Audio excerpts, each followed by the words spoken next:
Hello everyone, সবাই কেমন আছো? আশা করি সবাই ভালো আছো। আর আমি অনেক অনেক ভালো আছি।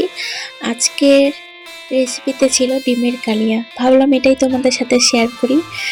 তো ডিমের কালিয়া করার জন্য প্রথমে আমি ডিমগুলো সিদ্ধ করে নিয়েছিলাম। তারপর ডিমটাকে আমি ভেজে তুলে নেব। এর জন্য আমি কড়াইতে সর্ষের তেল দিয়ে দিয়েছি। সর্ষের তেলটা ভালো করে গরম করেছিলাম। তারপর এখানে নুন হলুদ দিয়ে দিলাম ডিমটা ভাজার জন্য। তো নুন হলুদ দেওয়ার পর এখানে আমি ডিমগুলো দিয়ে দেব। আর এখানে কালিয়া করার জন্য আমি নিয়েছিলাম পেঁয়াজ কুচি।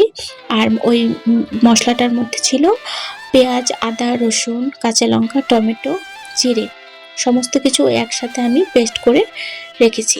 তারপরে আমি ডিমগুলো লাল লাল করে ভেজে তুলে নেব। ডিমগুলো ভাজা হয়ে গেছে আমার। তো আমি এখন ডিমগুলোকে তুলে নিচ্ছি। তারপর ওই তেলেই আমি এখন ফোড়নে একটু কালো জিরে দিয়েছিলাম।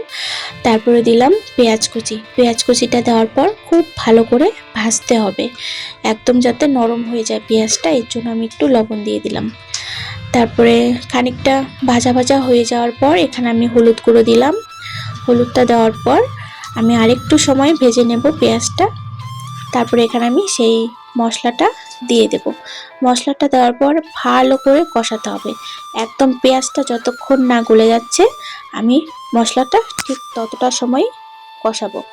তারপর মশলাটা যখনই কষানো হয়ে যাবে এর মধ্যে আমি গরম জল দিয়ে দেব। আমি তরকারির মধ্যে সবসময় গরম জলটাই ব্যবহার করি, তরকারির টেস্ট খুব ভালো হয়।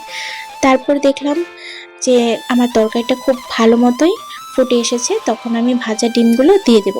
তারপর উপর থেকে একটু গরম মশলা ছড়িয়ে